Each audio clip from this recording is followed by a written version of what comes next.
Hi, I'm Andrew Armstrong. Welcome to the back office. It's so friggin' early. This is about sort of several hours before I even need to leave for the Tough Mudder, and you can see I'm already awake, and that's because I was rudely awakened in my household, as some of you are also rudely awakened if you've got kids.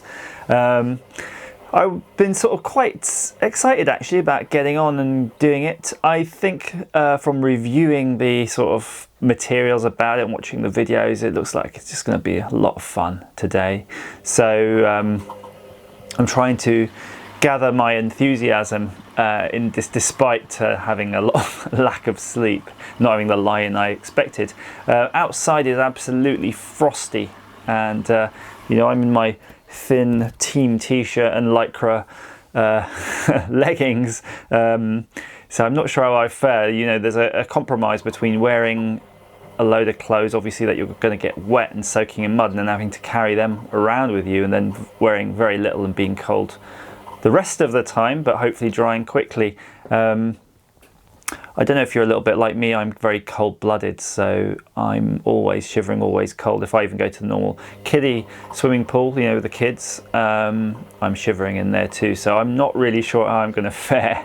I probably need a wetsuit or something. But I'll let you know. It's around 6:30 now. I'll be leaving for about 9, and then we're going to be starting off around 11 from the actual course, because I'm sort of picking up a few people, and 11, 12, 1, 2, 3, maybe 3 or 4 we should be finished. So I'm going to see if I've got the energy later to record a follow-up to this video on how it went. I'm not going to bring any cameras or anything with me, because frankly I think we've got enough to worry about while you're there without carrying some extra sort of GoPros and Garmin Verbs on your head.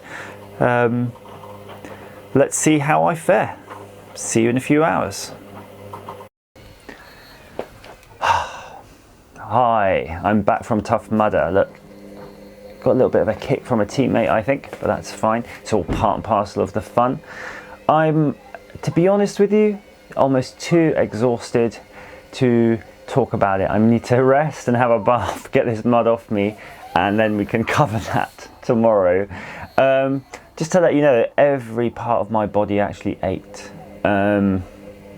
I did every obstacle, and I think we as a team, we did it in 3 hours 55 minutes. It actually looks easier on the internet when you see it.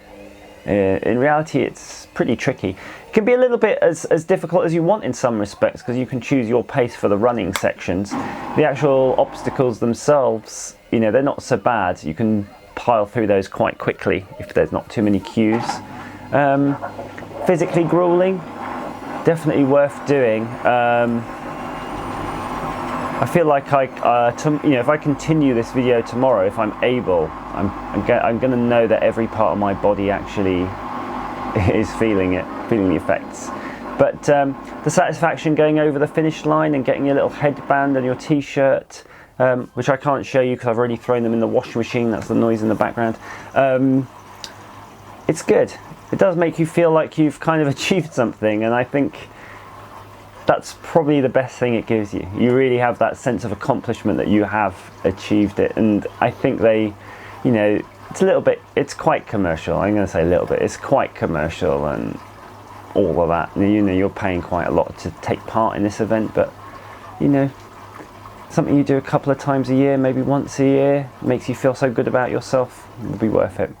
So I'm going to tune out now, and I'll chat to you tomorrow. Clearly you'll just see this as one sequence, a few minutes long. Hi, I'm back again. Feeling a little bit more refreshed now with my Tough Mudder headband on.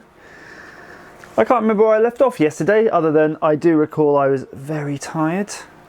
Not sure if you can hear the background noise, that's my PC running. I can't turn it off because it's knackered again and Windows is updating itself. But that's not why we were here.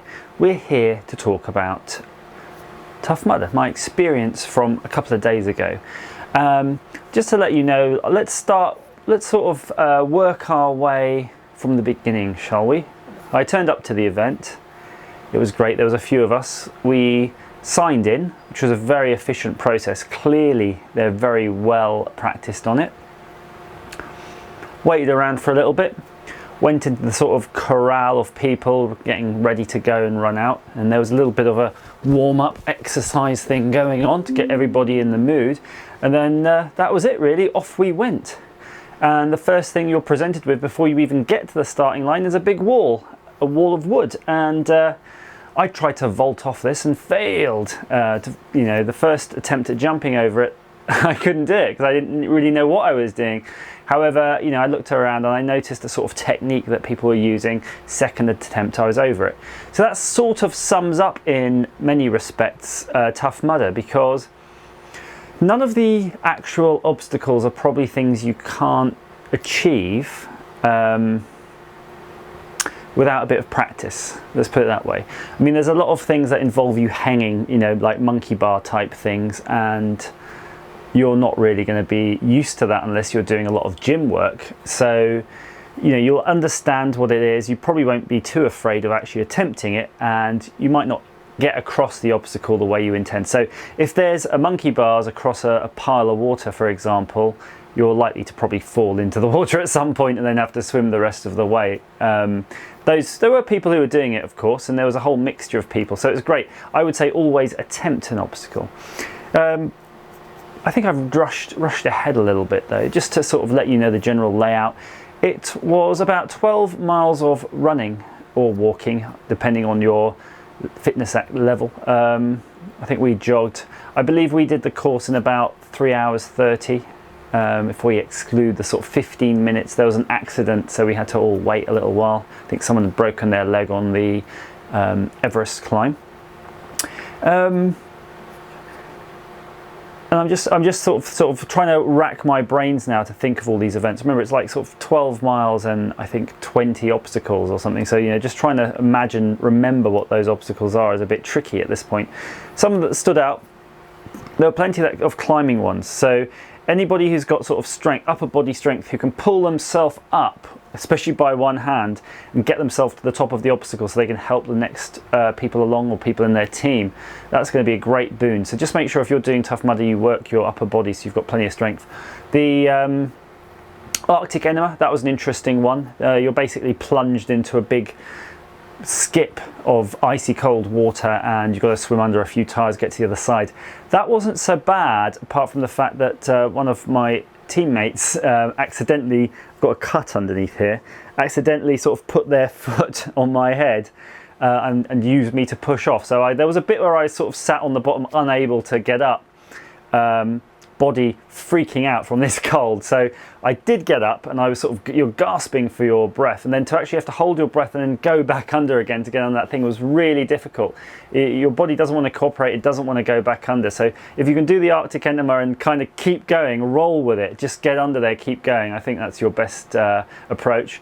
That was okay. I mean, apart from that, we're talking something that still lasts probably less than 5 seconds for you to get through this.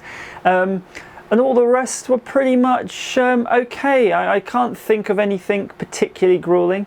The little electroshock therapy at the end is a bit of an eye-opener. It does jolt you. You think you can ignore it. It's a bit like a sort of cattle fence, the little wire, and you can kind of ignore the jolt. But it gets to you because you're wet and you are running. So if you're running and you get a little jolt, it could throw you and maybe make you trip. But it wasn't too big a deal. And then at the end, when you got your t-shirt and your headband, you felt like a champion. It was really good. There was nobody at the end though who was like full of energy, full of beans, hi guys, let's go again type. And the reason is because you move at your own pace. So there are some people there you might see walking because they're a bit tired, some people jogging, some people sprinting. So because you've got effectively 12 miles, you're nearly talking a half marathon full of trail running as well intertwined with this. There's nobody who's going to be at the end who's going to be totally chipper. Because if they're used to running, say, an 8-minute mile, they'll be trying to run an 8-minute mile there. They're not going to want to walk. So they'll be just as tired by the time they hit that end.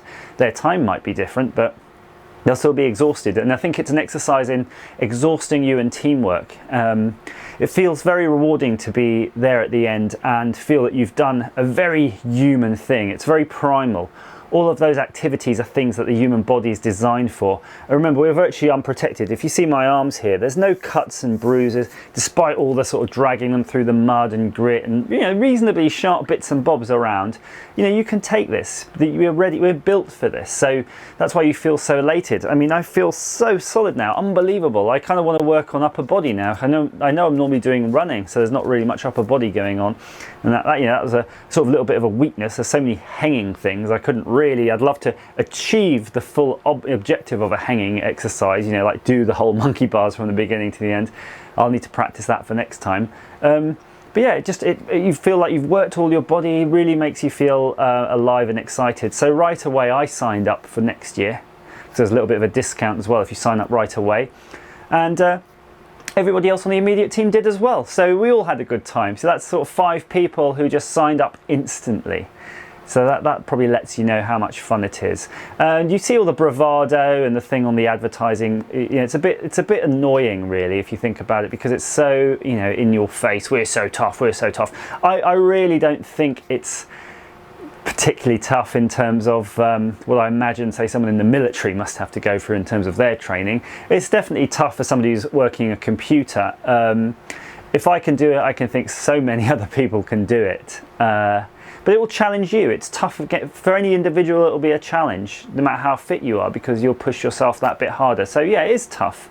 So don't be afraid by all this stuff you see. You know, if you feel that you're not quite fit enough or whatever, but you've got, you know, you do a bit of running. You can probably, if you can, you know, just about manage probably 5-10 miles of running, 5 miles, 5k, 10k tops in one sitting. Because remember, your running is interrupted by the obstacles. You'll probably be fine. You'll be fine. And then at the end, you'll feel so amazing that you achieved it. Maybe just go out a bit earlier, do the 9 o'clock start so you've got more time. So yeah, I hope that you'll be trying Tough Mudder and not be freaked out by it. Please feel free to ask me any questions about Tough Mudder down below, or maybe even the ID bracelet, where it is. I dropped that. How foolish of me. Tagnix. Remember, Tagnix comes in the bag. Anything about that ID bracelet. And please feel free to subscribe. As ever, thanks for watching.